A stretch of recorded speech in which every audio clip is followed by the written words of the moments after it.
Ria, I have something important to discuss with you. What is it? It's important. What time are you coming home tonight? I'm out now, so I don't think I'll be home until very late. Can we speak tomorrow? Where are you and what are you doing?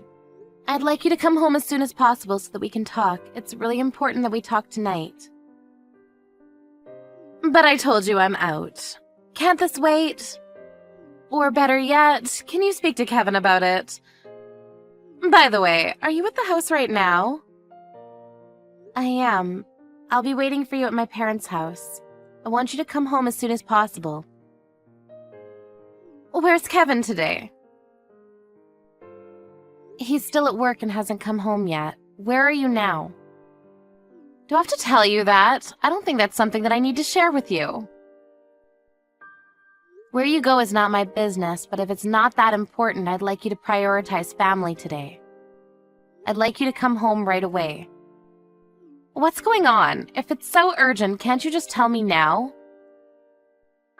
Fine, I'll ask you over chat. What did you do with my father's bank book? Huh? What bank book are you talking about?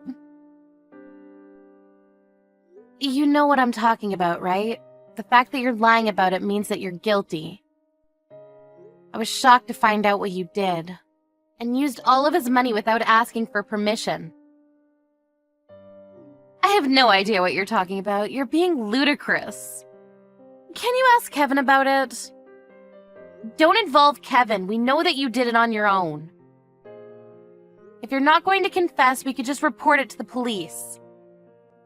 Is that a threat? Why are you making such a big deal about a lost bank book? Your father has gone senile and he probably lost his bank book. I'm sure of it. I'm sure he's not even looking for it. My father is not senile and he also suspects that you took his bank book from him. You don't know that he's senile because you don't live with him. He's very forgetful these days. The issue is not whether my father is forgetful or not. We found the missing bank book in your room. What? Well, if you found it, what's the problem? The room also belongs to Kevin. I'm not the only one that uses that room. How could you go into our room without permission? That's an invasion of privacy. You're the one committing a crime here, not me. You don't seem to get it. My father called me to say that his bank book was missing, and then I spoke to Kevin about it. So you already spoke to Kevin then? If you already got in touch with him, why get in touch with me too? Kevin gave me permission to go into your room. Well, I certainly didn't give you permission to go through my stuff. And I found the missing bank book in one of the drawers. You took the bank book that had the most money in it. And I saw that you had taken all the money out. What did you do with the money?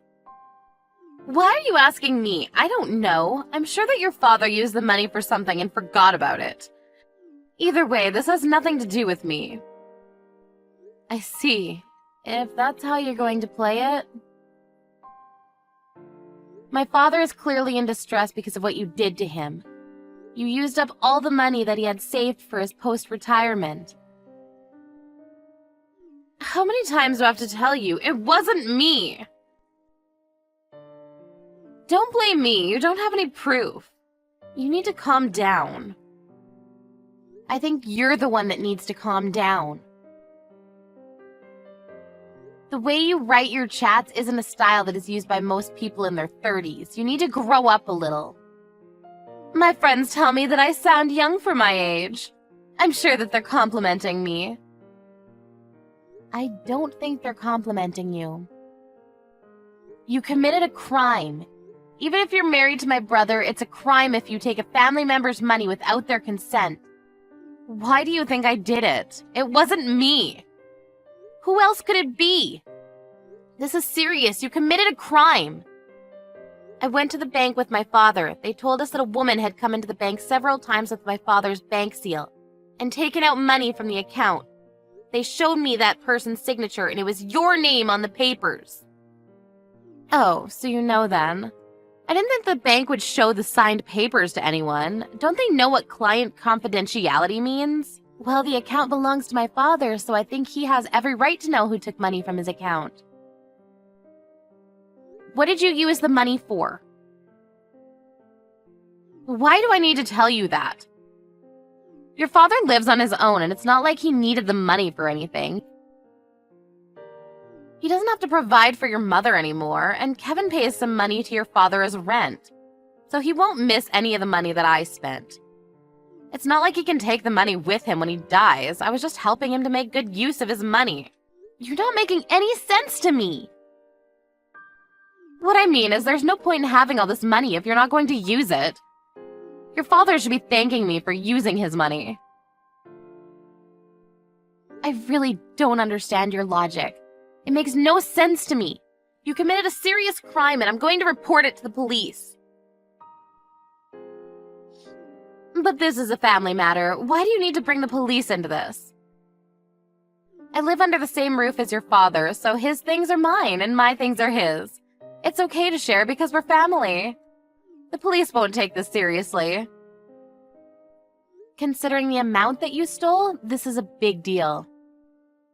I think that it makes sense to involve the police because my father never agreed to give you his money. I've already spoken to Kevin about this. Well, I'm sure that Kevin can pay back your father from his salary. It's not a big deal. I don't work, so I can't pay back the money even if I wanted to.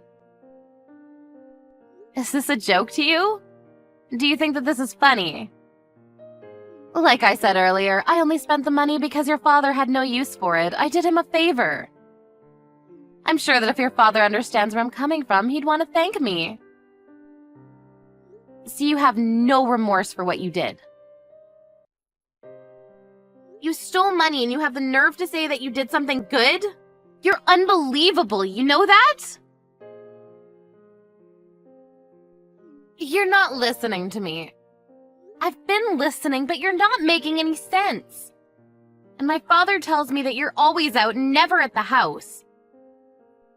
If you don't work, what do you do all day?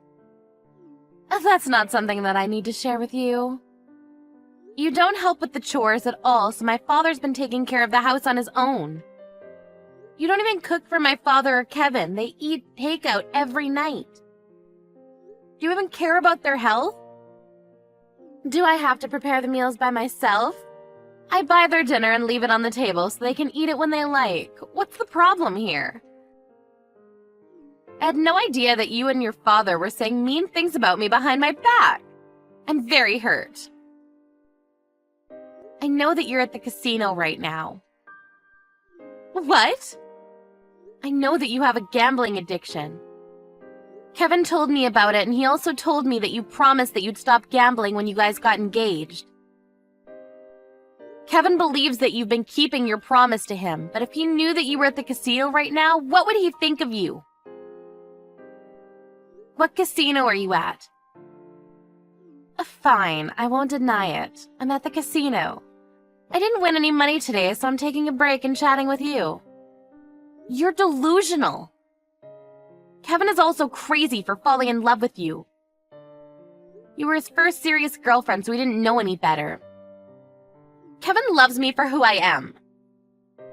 Kevin has agreed to take this matter to the police.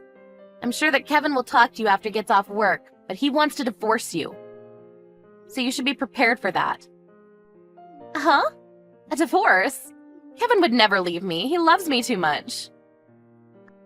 I don't think that Kevin feels the same way. What?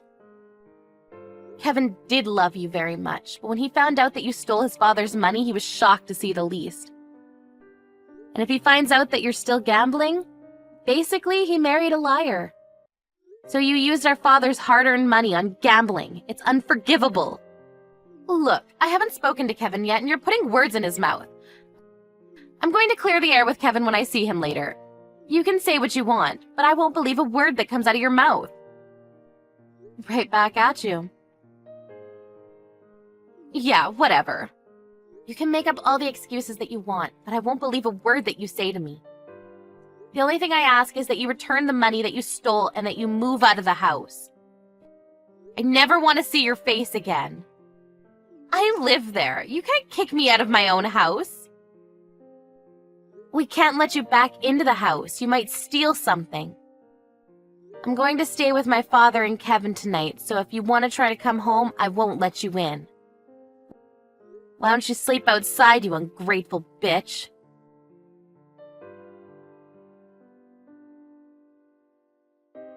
Rhea came home from the casino, but her sister-in-law Ariel wouldn't let her into the house. She was taken to the police station after Ariel called the police on her. Kevin apologized to his father for what his wife had done.